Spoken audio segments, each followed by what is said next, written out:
Jalan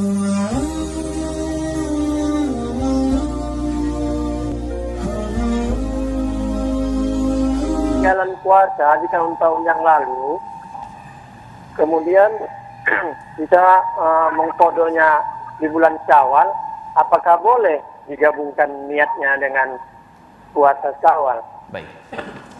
Ya, kita tangkap maknanya, jika ada kewajiban puasa yang sifatnya mesti mengganti qadha dari puasa Ramadan yang belum ditunaikan dengan sempurna.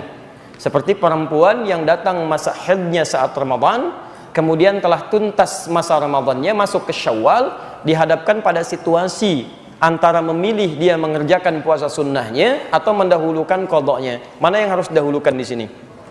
Baik. Antum mau jawab silahkan, saya pulang. Coba lihat dulu. Kita bukan main tebak-tebakan di sini ya. Kita harus kembalikan ke dalil dulu. Baik. Lihat sini, di sini ulama terbagi dua pendapat. Pendapat pertama yang mutasyaddid, yang sangat ketat. Ulama menyampaikan jika terjadi dua situasi, antum punya kewajiban qadha, baik perempuan yang tengah haid pada saat Ramadannya atau pria yang punya persoalan kemudian dia mesti mengqadha karena sakit atau yang lainnya, bertemu di bulan Syawal, ingin memilih antara Syawal dengan qadhanya yang wajib, maka pendapat ulama pertama dahulukan yang wajib. Karena sifat wajib dalam tatanan hukumnya itu di atas sunnah, prioritas, dan menjadi hutang dia. Jika dikerjakan berpahala, jika ditinggalkan berdosa dia di situ. Didahulukan kemudian qadhanya, baru kemudian selesai qadhanya dia masukkan atau teruskan dengan sunnahnya yang 6 hari di bulan Syawal itu. Jika dia mendapatinya, alhamdulillah. Jika tidak mendapatinya dengan keinginan dan niatnya, maka pahalanya dituliskan di situ. Paham sampai sini? Baik. Yang kedua, ini mutasahilin, yang agak longgar di sini. Yang agak longgar. Maka boleh kemudian mendahulukan puasa Syawal dulu. Begitu tuntas Syawal, baru kemudian dikerjakan selanjutnya puasa yang qadhanya, yang Ramadannya. Apa pertimbangannya? Dua hal. Pertama, ayat Qur'annya menunjukkan di Al-Baqarah ayat 184 itu, lihat kalimatnya ayyaman ma'dudat. Faman kana minkum maridha aw 'ala safarin fa iddatu min ayyamin ukhra. Puasa tunaikan di beberapa hari yang ditentukan, bulan Ramadan. Tapi kalau Anda sakit yang tidak memungkinkan puasa atau di perjalanan yang meluitkan puasa, silahkan ganti puasa yang tidak bisa ditunaikan itu di hari-hari lain. Ketika menyebutkan hari-hari lain, kalimatnya menggunakan ukhar, jamak dari kata akhar. Jamak dari kata akhar itu ada dua, satu ukhra, kedua ukhar. Kalau ukhra itu sifatnya terbatas, tapi kalau ukhar sifatnya luas. Maka Sayyidah Aisyah radhiyallahu taala anha itu pernah beliau mengqadha puasa di bulan Sya'ban ketika akan bertemu dengan Ramadan selanjutnya. Maka di sini dijadikan dalil kalau ada orang ingin mengejar Syawalnya dulu, diperkenankan dan dia bisa melanjutkan untuk qadha puasa di hari-hari yang lain pasca bulan Syawalnya. Paham sampai sini? Nah, tapi dari dua pendapat ini, saya pribadi lebih condong pada pendapat yang pertama. Apa timbangannya? Timbangan pertama, hukum mengqadha itu sifatnya wajib. Karena ayatnya mengatakan fa'iddah, hitung bayar, menggunakan fa. Fa itu menunjuk huruf yang cepat, tanpa jeda. Jadi begitu selesai, Anda punya kemampuan mengqadha, langsung qadha. Yang kedua, ini yang jadi masalah. Ketika Anda menunda untuk mengerjakan, masalahnya apakah Anda bisa memastikan Anda hidup sampai batas penundaan itu? Ini poinnya. Kita tidak bisa memastikan. Bahkan ada orang yang ingin tobat saja ketika mau masuk ke ta'lim, baru mau berangkat, Pak, di tengah jalan meninggal. Itu ada di Quran surah keempat, An-Nisa ayat 100. Wa may yuhajir fi sabilillah yajid lahu fil ardi muragaman katsiran was'ah. Wa may yakhruj min baitihi muhajiran ila Allah wa rasulih thumma yudrikul maut. Ada orang ingin berubah dia, ingin berhijrah. Lebih baik dalam pandangan Allah dan Rasulnya, baru berangkat untuk berubah.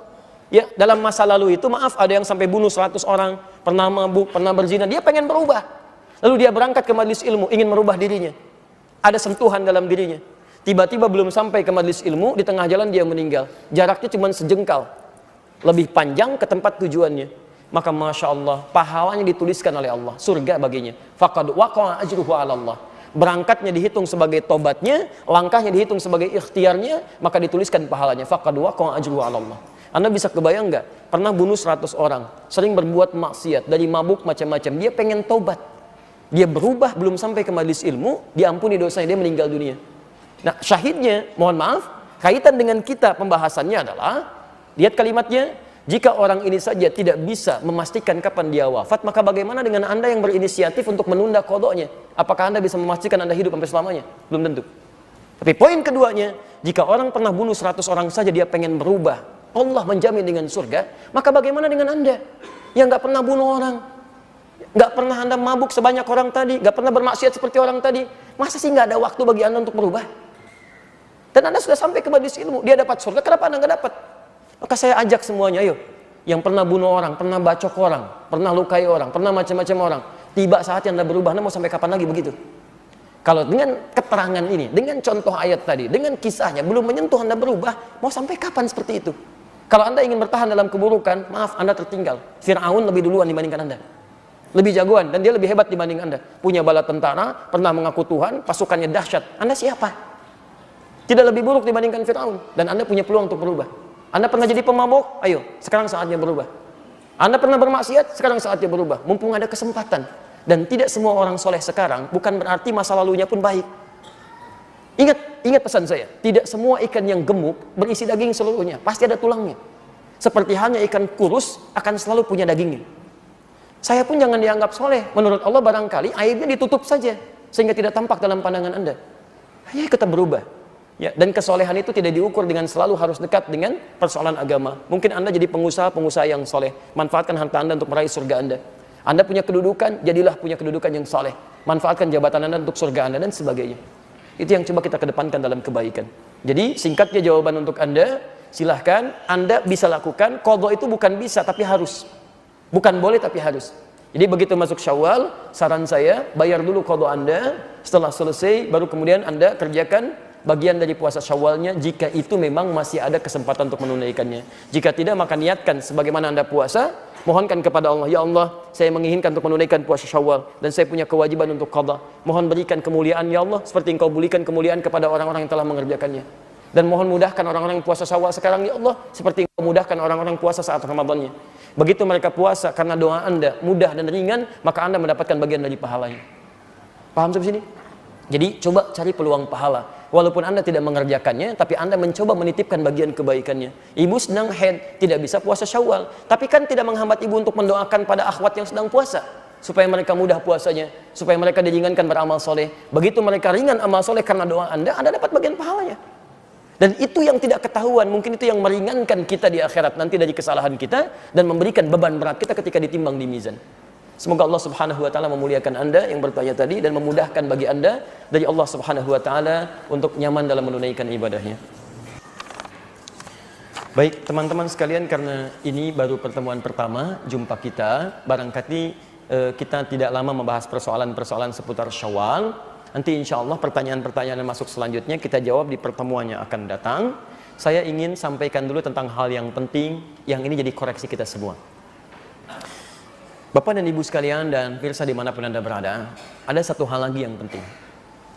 Dan ini menjadi ukuran keberhasilan kita saat menunaikan puasa Ramadan dan bisa diukur pertama kali di bulan Syawal.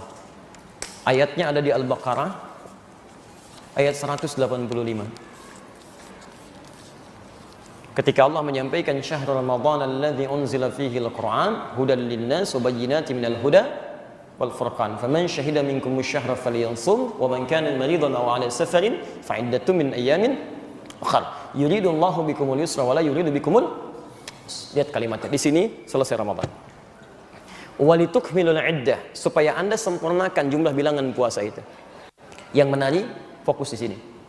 Ketika Allah sudah menyampaikan kita sempurnakan bilangan puasa, selesai puasa kita, ini yang paling indah. Lihat ayat Qur'annya. Walitukabbirullaha ala ma hadakum. Dan supaya di Syawal itu, khususnya di tanggal 1-nya, pada saat Idul Fitrinya, selesai puasanya, kita bisa memperbanyak takbir kepada Allah Subhanahu wa taala. Yang paling menarik bukan takbirnya, tapi kalimat selanjutnya. Ala ma hadakum. Karena Anda telah mendapat hidayah Allah selama Ramadan. Masya Allah. Lihat kalimatnya di sini ya, dan saya ingin sentuh Anda dengan kalimat Quran ini. Ini yang luar biasa. Bismillah. Kalimat takbir, walitukabbirullaha.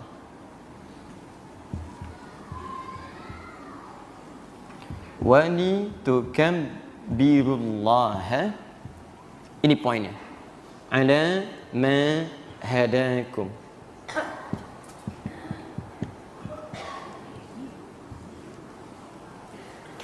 pasca Ramadan, selesai Ramadannya, di hari Syawal, hari pertama Syawal, Anda diminta oleh Allah Subhanahu wa taala untuk memperbanyak takbir. Bukankah selesai Ramadan, bahkan saking tingginya keinginan takbir ini, jangankan besoknya, bukankah maghribnya aja Anda udah takbir? Malamnya Anda sudah bertakbir? Bukankah kita mengucapkan Allahu Akbar, Allahu Akbar, Allahu Akbar, dan seterusnya? Perhatikan, yang paling indah, ketika Anda mengucapkan kalimat takbir ini, Allah menyandingkan dengan kalimat ala ma hadakum, atas hidayah yang telah Allah berikan kepada Anda selama Anda di bulan Ramadan. Allahu Akbar. Jadi pertama, kita mesti paham bahwa saat Ramadan itu semua hamba Allah diberikan petunjuk, diberikan hidayah oleh Allah Subhanahu wa taala. Jadi alasan lisan kita bisa bertakbir itu bukan karena kita pengen bertakbir, tapi salah satunya ada hidayah yang telah Allah tanamkan dalam diri kita dan dilatih selama Ramadan. Dan tahukah Anda bahwa di antara makna hidayah itu ketika disebutkan di Quran adalah perubahan, bimbingan Allah yang merubah kita menjadi lebih baik. Jika disebutkan kalimat hidayah di Quran, salah satu maknanya adalah bimbingan Allah Subhanahu wa taala yang merubah kita, yang merubah seorang hamba menjadi lebih baik. Silahkan cek. Jadi kalau orang sudah dapat hidayah, dia punya tekad untuk berubah. Dan dia tidak peduli walaupun tantangannya sedemikian berat, dia mencoba untuk berubah. Antum pernah dengar kisah Ashabul Kahfi? Yang para pemuda itu, bukankah tantangannya berat? Diancam begini, diancam begitu, tapi karena sudah mendapat hidayah, mereka memilih untuk mendekat kepada Allah. Walaupun harus tinggal dalam gua, kungkungan yang sempit. Orang-orang yang dapat hidayah, walaupun dia mesti meninggalkan kemewahan, meninggalkan banyak hal, ada ancaman, dia lebih tenang berada di tempat yang sempit karena dekat dengan Allah Subhanahu wa taala. Dia lebih tenang kemudian menjalani rizki walaupun kelihatan lebih sempit dari sebelumnya, tapi mendapatkan ketenangan di dalamnya. Yang paling menarik, ketika Ashabul Kahfi tadi tinggal di kahf di guanya itu, ini yang paling menarik. Kemudian turunlah ayat yang menyebutkan kalimat hidayahnya. Ayat ke-13-nya, Quran surah ke-18 ayat 13. Nahnu naqussu 'alaika naba'ahum bil haqq. Kami kisahkan kisah besar. Naba itu kisah yang besar, yang punya peristiwa dahsyat, yang punya inspirasi hebat. Kalau disebutkan naba itu artinya kisah besar yang inspirasinya harus kita ambil. Kalau cuma berita biasa disebut dengan khobar, jamannya akhbar. Tapi kalau sudah naba itu berita dahsyat. Sedahsyat-dahsyatnya berita tentang kiamat. Makanya ayat tentang kiamat nanti disebut dengan An-Naba surahnya. Surah An-Naba. Amma yatasa'alun anin naba'il azim. Ya, anin naba'il azim. Lihat. Nahnu naqussu 'alaika naba'ahum bil haqq. Innahum fityatun amanu. Amanu. Pertama disebutkan kalimat imannya. Amanu. Bukankah ayat puasa dibuka dengan kalimat amanu? Al-Baqarah ayat 183. Ya ayyuhalladzina amanu. Innahum fityatun amanu bi rabbihim. Mereka inilah orang-orang yang yakin kepada Allah.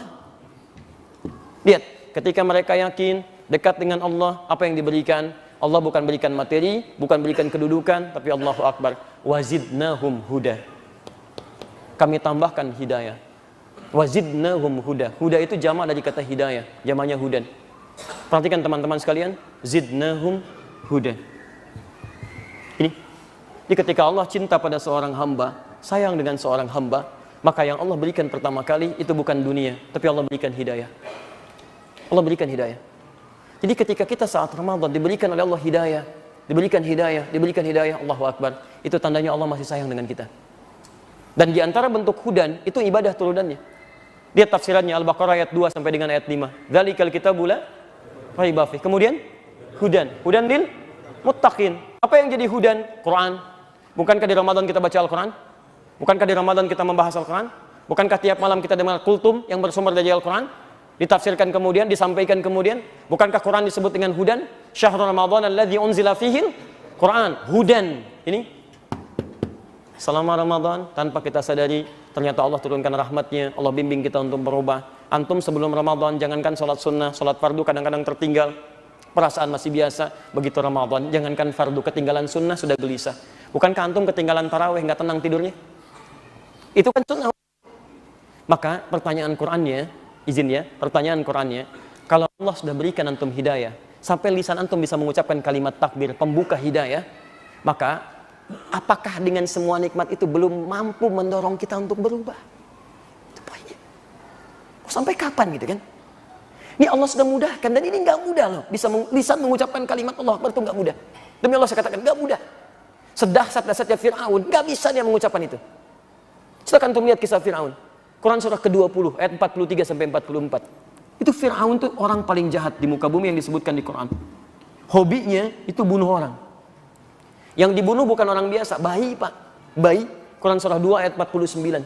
Wa idh najjaynakum min ali fir'auna yasumunakum su'al adzab. Pernahkah Anda dengar kisah? Kami kisahkan tentang orang-orang yang kami selamatkan. Ya pada masa Fir'aun dengan kekejaman mereka yang dahsyat. Fir'aun dan koleganya, lihat, yasumunakum su'al adzab, kalau mau nyiksa siksaannya begitu pedih. Yudzabbihuna abna'akum. Yudzabbihun diterjemahkan dengan menyembelih. Tapi antum mesti tahu, ada nahara, ada dzabaha, ada dzabbaha, itu beda. Kalau penyembelihan menggunakan nahara, inna a'tainakal fasholli li rabbika.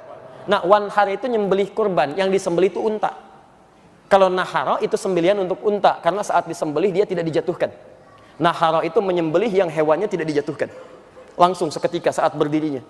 Jadi kalau antum lihat unta disembelih, saya bermohon pada Allah mudah-mudahan yang belum haji, belum umrah, insya Allah disegerakan oleh Allah. Nanti antum main ke Kakia, ke Udaibiyah, di situ nanti ada peternakan unta, lihat bagaimana cara disembelih, tidak dijatuhkan, langsung seketika. Tapi kalau hewannya dijatuhkan, kalimatnya berubah dari nahara jadi dzabaha begini. Dzabaha. Fokus lihat sini ya. Tapi baknya tanpa tasydid. Dzabaha. Kata Nabi, "Idza dzabahtum fa ahsinudz dzibha." Kalau Anda mau sembelih hewan, baguskan sembelihan. Dzabaha itu hewannya dijatuhkan dulu. Sapi, kerbau, kambing, domba dan sejenisnya, kalau mau disembelih jatuhkan dulu. Dan Nabi ketika mengatakan ahsinudz dzibha, cara menjatuhkannya pun nggak boleh melukai. Nggak boleh, 1, 2, 3, banting. Banting, Masya Allah, kau main apa aja. Banting, tarik, tidak, pelan-pelan jatuhkan dengan baik. Dan yang paling menarik, ketika menyembelih pun menggunakan dzibha dari kata dzabaha, sekali sembelihan. Jadi kalau disebutkan dzabaha, itu bukan menggorok begini, tidak. Jadi kalau bisa sekali sembelihan. Makanya kata Nabi, tajamkan dulu pisaunya. Dan saat menajamkannya pun nggak boleh di depan hewannya. Anda jauhkan, awas jangan salah. Kadang ditajamkan hewannya di depan. Kandidat selanjutnya, ayo coba lihat. Kandidatnya, Masya Allah. Dan jauhkan hewannya, Anda kemudian tajamkan. Begitu datang, seketika, tertarik, selesai. Tapi kalau Anda sampai menggorok-gorok begini berkali-kali, itu kalimat dzabahanya, baknya digunakan tasydid begini, dzabbaha. Kalau ada orang hobi mengerjakannya, maka kalimatnya dirubah jadi mudhari, pakai ya. Kalau banyak yang mengerjakan, tambah di akhirnya, yudzabbihun. Perhatikan, ketika Allah menyebutkan kebiasaan Fir'aun dan koleganya, tidak menggunakan nahara, tidak menggunakan dzabaha, tapi menggunakan dzabbaha, pakai tasydid, pakai ya, pakai yudzabbihuna abna'akum. Hobi mereka itu membunuh bayi. Bayangkan, perempuan baru lahiran, ada algojo di sampingnya. Kalau bayinya laki-laki, bukan langsung disembelih, banting dulu ke tanah, jatuhkan. Digorok di depan ibu yang baru melahirkannya. Itu Fir'aun. Jahatnya luar biasa, mengaku Tuhan, menantang Allah, menantang nabinya. Tapi perhatikan, sifat rahman Allah tetap berlaku baginya. Sebelum nyawanya sampai ke kerongkongan, didorong kemudian, diberikan hidayah. Langsung 2 nabi sekaligus, Musa dan Harun. Quran surah 20 ayat 43 sampai 44. Idhaba ila fir'auna innahu tagha. Musa dan Harun pergilah ke Fir'aun, dia sudah mulai menyimpang. Kita saja umat akhir zaman sampai sekarang nabinya cuma 1 dan nggak pernah lihat. Fir'aun 2 nabi kelihatan oleh mata kepalanya. Sampai dengan datangnya pun lihat kata Quran. Lihat kalimatnya. Faqula lahu qawlan layyina la'allahu yatadzakkaru aw yakhsha. Tapi katakan dengan kalimat yang lembut. Jangan keras-keras, jangan kasar. Katakan dengan lembut, mungkin dengan kelembutan itu dia mulai sadar dan mulai merasa takut kepada Allah Subhanahu wa taala. Dikirim 2 nabi, kalimatnya lembut, didatangi ke tempatnya. Tapi apa yang terjadi? Tidak sanggup mengucapkan kalimat Allahu Akbar. Sampai kemudian di ujung masa hidupnya, dalam keadaan sakaratnya, baru dia berucap dan sudah tidak ada faedahnya. Anda yang tidak seburuk Fir'aun, tidak mengaku Tuhan, tidak menantang Allah. Saking sayangnya Allah kepada Anda, tidak harus dikirimkan nabi baru untuk membuat lisan Anda mengucapkan Allahu Akbar. Begitu selesai Anda menunaikan puasa, Anda yang serius, yang belum serius, yang belum maksimal, bukankah lisan Anda mengucapkan Allahu Akbar, Allahu Akbar, Allahu Akbar? Sadar atau tidak sadar, begitu lisan Anda masih mampu mengucapkan kalimat Allahu Akbar, itu hidayah yang telah Allah berikan menginginkan Anda berubah jadi orang baik. Kalau Anda sudah bisa mengucapkannya, itu tanda kasih Allah. Tinggal kita kemudian membuktikan bahwa kita bisa berubah. Jadi kalau sudah sampai 21 Syawal, lewat 20 hari dari sejak Allah berikan itu semua, Anda belum mau berubah, Anda mau dikasih apa lagi? Ayo coba kita mulai. Mungkin malam ini kita dihadirkan oleh Allah, karena belum tentu kita hidup selamanya. Besok mungkin kita pulang. Jadi kalau sampai malam ini antum belum mau tobat juga, kapan berubahnya? Jangan sampai seperti Firaun, sudah masanya lewat, Korun sudah ketinggalan. Kalau antum mau bersaing dengan mereka, antum nggak ada bandingannya. Mereka lebih hebat dibandingkan antum. Punya bala tentara, punya segala perlengkapannya. Antum di mana? Apa yang mau dibanggakan? Bertakwalah kepada Allah Subhanahu Wa Taala. Allah sudah berikan hidayah. Saatnya kita kembali. Ayo, pulang ke rumah, perbaiki kehidupan kita. Coba lihat, mungkin kesulitan di rumah tangga itu bukan karena antum nggak bisa menyelesaikannya, tapi karena hubungan antum belum dekat dengan Allah Subhanahu Wa Taala. Padahal antum jadi champion di perusahaannya, jadi orang paling hebat, tapi masalah kecil aja nggak bisa diatasi. Coba cek lagi, hati-hati.